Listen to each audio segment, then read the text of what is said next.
Assalomu alaykum, hurmatli radio do'stlar. Bugungi roman angliti saytimizda Sevingil Janishov xonim yozgan Ko'z yoshidan namdalgan zimin nomli tarixiy aslimini o'qishni davomlashtiramiz.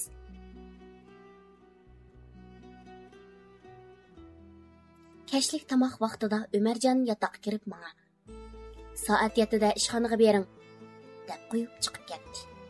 Men Shamish Jamolni oblizni chaqirib kelishga avatdim. U ketgandan keyin yotoqdagi Maryam, Halima va boshqa qolgan qizlarni ranjimasdan sirtqa chiqib turishni o'tindim. Ular ranjimasdan ma'qul deb sirtda boshqalarning kirib qolishini to'sib turayli deb chiqib ketdi. Oblizim kirdi. Men Shamish Jamolga ishga qarab turg'in deb topildim. Umu aldirab chiqib ketdi. Men oblizga tez so'zildim. Obliz, meni so'roq chaqiratadi. Qanday qilamiz? Siz to'xtab turing. Men qolgan yo'ldoshlar bilan maslahatlashib kelib, ondan sizga javobini beray, deb aldirash chiqib ketdi. Oblizmi kechikmasdan kirib keldi. Sevingil, biz hammamiz bosh qo'shib muzokaralashdik. Ular bilgan bo'lsa, biz hech qanday qilib yo'shirib ketolmaymiz. Biz endi pozitsiyamizni yaxshilab, birarsimiz bo'lsaqmi, jamiyatda saqlanib qolish uchun tirishaylik. U ishlarimizga keyincha yana fursat bo'lib qolar. Qurbon bermay g'alaba yo'q. Alloh xalqimizning beshiga shu mustaqillik kunlarini berar. U ichingan holda so'zni davomlashtirdi. Hey Sevingil, biror ish qilolmay turib, bu tashkilot fosh bo'lib, yig'ishtirilib ketayotganiga ichinaman, deb beshini chayqab ko'ziga yosh oldi. Men yana Oblizning ko'nglini yasab, Obliz, bu bizning birinchi qadamimiz. Buning bilan ish tugab ketmaydi. Xudoyim buyursa, o'lmasak yana ishimizni davomlashtiramiz. Keyingi avlodlar balki bizning izimizda menib, biz ko'zlagan nishonga yetar. Bizning qo'lga elinishimiz mag'lub bo'lganligimiz emas, balki g'alabimiz. Bizning qo'lga elinishimiz yana xalq ichida Sharqiy Turkistonning mustaqilligi tashviq bo'ladi, dedim. Obliz ular kelib qolmasin, deb oldirab o'rnidan turib chiqib ketmoqchi bo'ldi va cheksiz mehribonlik ichida mening bilan xo'shlashdi. Xayr xo'sh, ko'rishguncha omon bo'ling. Sizni Allohga topshirdim. Men shu tegi yo'q xiyollar bilan turgan o'rnimda turib qoldim. Shamish Jamolning Umarjon kelyotidi degan so'zi bilan o'zimga keldim. Orqadala Umarjon eshikni ochib yotoqqa kirib keldi. Yuring, sizni kutib qoldi. Biz ishxonaga kirib keldik. Ishxonada 7 odam o'tiradi.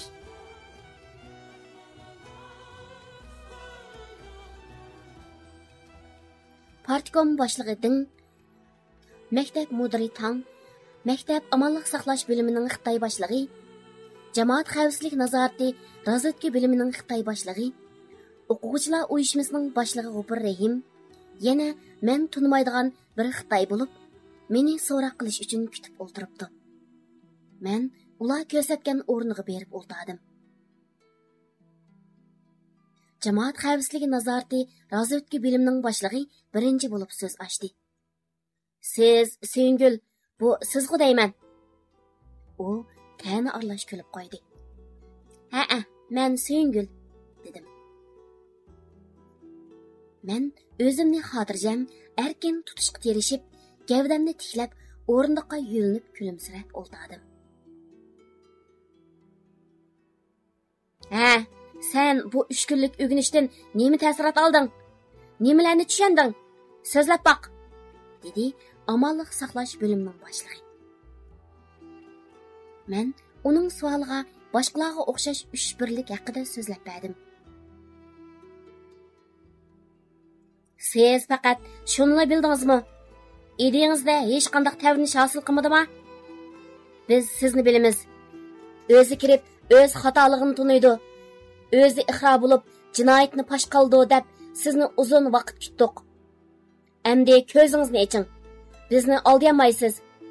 Siz partiyaning sizga qilgan kengchilik siyosatini bilishingiz kerak. Odamlaringizning hammasi uyg'onib, o'z maydoniga qaytdi. Siz endi kimga ishonasiz? Keləcəyingizni o'ylang. Maslangizni pash qiling, dedi. Nimani pash qilaman? deb so'radim. Sen tahi nimani pash qildig'ingni bilmay o'tiramsan? O'zingni xubsanlikka silib qutulmoqchimi? Qurgan tashkilotingni pash qil deymiz. Sen uni yo'sharolmaysan. Odamlarning hammasi pash qilib bo'ldi, dedi razvedka bo'limining boshlig'i keskin qilib. Ular pash qilib bo'lgan bo'lsa, mening yana so'zlab o'tirishimning hojati yo'q-ku, dedim. Sen tahi yaxshi ish qildik deb yuramsan? so'rdi u kishi qaytlab. Yo'q, yaxshi ish qildik demayman, biroq yomon ishmi qilmadik. Voy, nimalarni so'zlayapsan, odam ahmoq qilib?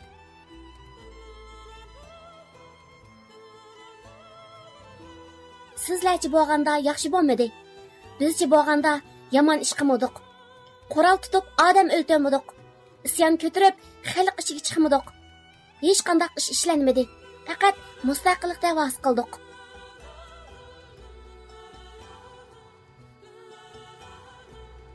Nima deyapsiz? Siz bizga mustaqillik da'vosini sotqil keldingizmi? Bilib qo'ying.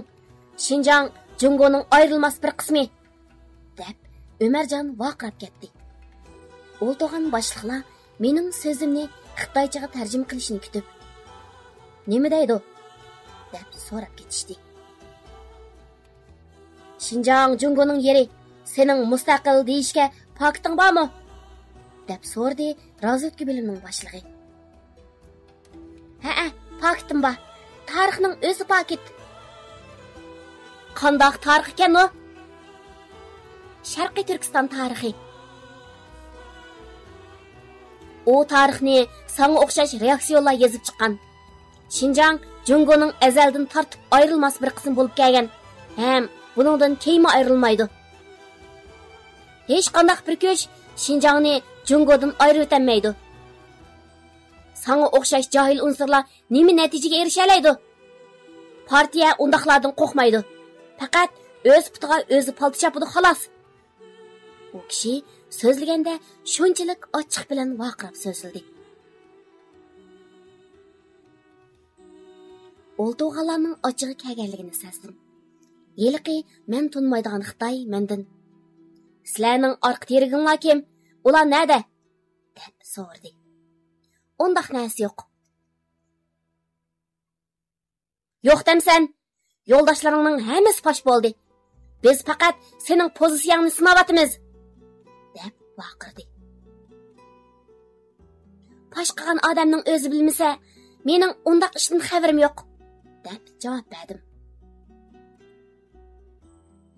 "Rost bilmamsan, sen yushirib qolaman deb o'ylama. Hamma narsa fosh qilinib bo'ldi. Yaxshiroq o'ylan, sizlarga biz yumshoq pozitsiya qo'llandik. Partiyaning diktatorasini unutib qolmanglar. Sizlarni o'quvchi ekan, bo'libmi sizni qiz bola ekan deb ko'p kengchilik qildik. Fursat berdik. Agar sizlarning o'rninglarda xizmatchi yoki ishchilar bo'lgan bo'lsa, bu chaqqa qadar allburun putini yerga tekkizmay turmaga elib ketgan bo'lardik. Bundaq kengchilik siyosatini hamma odamga qo'llanig'il bo'lmaydi. Shuni bilsanglar bo'ladi. Vaqt qiz. Bizning muhim ishimiz bor. Endi davomli yaxshi o'yinib, masalanglarni tal-to'kis topshirib, partiyaning kengchilik siyosatiga erishish uchun tirishishinglar kerak. Devatati uning so'zini bo'lib Ömercan. Tashkilotning siz saqlab kelayotgan barliq materiallarni atigan mang topshiring. Bundan keyin o'zaro til berktirib, yig'in echib yurishinglarga hargiz yo'l qo'yilmaydi, dedi. Boshqalarmi aldirab o'rnidan turib, menishqa hozirlandi. Eshikdan mening chiqishim bilan tang kaynimdan ularmi chiqdi. Men yotoqqa kirsam, o'quvchilar texi o'ginishdan tushmagan ekan. Yolg'iz yotoqda o'tirib, bo'lib o'tgan so'zlarni o'ylab chiqdim. Hammadan eg'ir bo'lib tuyulgani tashkilotning ma'ni saqlashga bergan materiallari ekan. Men hayotli bo'ldiganman, u materiallarni hargiz ularga topshirib bermayman. Ham ularning qo'liga tushirib qo'ymayman. Әмді şu materiallarni tezden joylashim kerak. O materiallarni düşmanning qo'liga tushirib qo'ymay saqlash mening vazifam. O'lsammi, men o materiallarni ularning qo'liga tushirib qo'ymayman. Buning huddidan chiqishim kerak. Hozir uy qaytib berib, bu ishni bajarib kelaymikin? Yo'q. Kaynimga odam tushib, men materiallarni toza bir taraf qilayotganda kirib qolsa, ish yomoniga ketib, cho'ng chatoq chiqadi. O'quvchilar uxlagandan keyin borsamchi, u chaqda bakkash bo'lib ketadi. Avtobuslar soat 10 qolmay to'xtab ketadi. Uning ustiga bu kecha yotoqda bo'lmasam, ularning gumonini texim qo'zg'ab qo'yaman. Ish texim cho'nlab ketadi. Qanday qilishim kerak? Beshim qetib ketdi. Angacha o'g'inish oyoqlashib, o'quvchilar o'z yotoqlariga qaytishdi. Shamish Jamol kirib, mening yanimga kelib asta pichirildi. Bugungi o'g'inishda oblekim tashkilotni fosh qildi dedi. Keyindilla oblis kirib so'rdi. Nim bo'ldi? Nima so'roqlar qilindi? Men ahvolning hammasini oblisga so'zlab berdim. Oblis: kim fosh qilgandi? Ular hamma narsani bilib so'zlab o'ltirdi. Yana bular bizni orqa terik bor deb qattiq gumon qilyotdi. Ahmad aka fosh qildimikin? Oblis o'ylanib turib so'radi. Bo'ldigan ish oxiri bo'ldi. Endi boshqa kelganni ko'rayli. Qayg'urma. Baribir yoshirib bo'lmaymiz, dedi. Oblis o'ntinsiz bir nuqta qarab tikilib o'tiradi. Biz hech ish qilmadik yoki qurol ko'tarib maydonga chiqqanimiz yo'q. Odam o'ltirib qon to'kkanimiz yo'q. Isyon ko'tarib xalqni qo'zg'amadik, dedim men Oblisning jim o'tirib ketganiga qarab. Shu ishlar uchun bizni bir narsa qilib o'tami? Yomini kelsa, maktabda rejimga ilib qo'ya. Pozitsiyamizni yaxshilasak, balki kengchilik qilib qolsa ajab emas, deb kuldi Oblis. Ras, bir narsa qilmay qoldik. Men shuningga ichinaman. Biror ish qila olgan bo'lsaqmi, nima kun ko'rsammi rozi edim, dedim men ichingan holda. Oblis o'ylanib turib, oldi keynimizdan yo'limizni to'sib bizni mang'izmidi. O'ylagan ko'p ishlarimizning hammasi qoldi. Endi masala kelgusida bizning ishlashimizga Alloh nasib qilsa bo'lar edi, dedi va menga qarab kulimsirab, endi g'am qilmang, yetib uxlang, orom eling. Boshqa kelganni ko'makdan boshqa amal yo'q. Men qaytay. Yaxshi tush ko'ring. Xayr, deb qo'shilishib chiqib ketib, qaytib kirib eshikdan beshini tiqib asta. At ko'rishgacha omon bo'ling, deb kulib chiqib ketdi. 18 aprel. Atganlik tamoqdan keyin hech qanday o'zgarish bo'lmag'achqa, men xalat va kitoblarimni ko'tarib doktorxonaga qarab mangdim. Palampaydan tushib ketmasam, kaynimdan komil kelib bir parcha xatni menga berib, diqqat qiling, deb yugurib tushib ketdi. Men xatni ching tutib, sirtdagi hojatxonaga kirib, xatni o'qidim. Xatda: Sengil, biz sizni bundoq yo'lda yurar deb o'ylamagan ekanmiz. Biz bu ishni anglagandan keyin sizga bo'lgan hurmatimiz texmo oshdi. Sizning oliy ruhingiz bizning qalbimizda cho'ng hurmat bilan mangu yashaydi. Hammamiz sizni mangu unutmaymiz, deb yozilgan ekan. Shuncha chiroyli so'zlar bilan menga yuztashlik qilib yozilgan bu xatni ko'z yoshlarim bilan o'qib chiqdim. Bu xat menga cho'ng ruhi uzuq va kuch-quvvat bo'ldi va ular menga orqa terak bo'lgandek bilindi. Xatni yana boshqalarning qo'liga tushib qolib, bularga ish deb bermay deb yirtib tashildim. Doktorxonaga berib turishimga Ahmad aka keldi. Ahmad aka hech ish bo'lmagandek xotirjam ko'rinadi. Ishxonaga kirib kitoblarni qo'ydi. Xaltini kiyib, bir og'riqning tarixini echib, bir narsalarni yozmoqchi bo'lib edi, meni ko'rib qoldi-da. Oqshom sizni chaqirtib chiqib, nimalarni dedi, deb so'radi. Men hayron bo'lib so'radim. Siz texi bu ishlardan xabarsizmi? Ablis sizga aytmadimi? Yo'q, men hech qanday gap anglamadim. Akşam Ablis meclis açıp teşkilatning pash bo'lib qolganligi to'g'risida muzokaralashib, endi teşkilatni yoshirib qilish imkoniyati qolmaganlikdan teşkilat bo'yicha aytayli degan qarorga keldi, deb Turnisaning degan so'zni va so'roqda bo'lgan gap so'zlarni deb berdim. So'zim tugagandan keyin Ahmad aka ichiga tortib, "Tugishibdiq" deb o'rindiqqa o'zini tashlab o'tirib ketdi.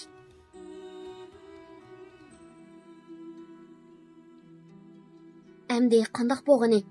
G'opir pash qilgan bo'lishi mumkin. Turnisa ikkisi pash qildi, degan xulosaga keldi. Qimmatli radio anglovchi do'stlar, bu tarixiy aslimining davomini keyingi qatimliq roman anglitish saytimizda davomli qo'zirmoqqa sunamiz. Diqqatda bo'lganinglarga rahmat. Xayr xo'sh, ko'rishguncha omon bo'linglar.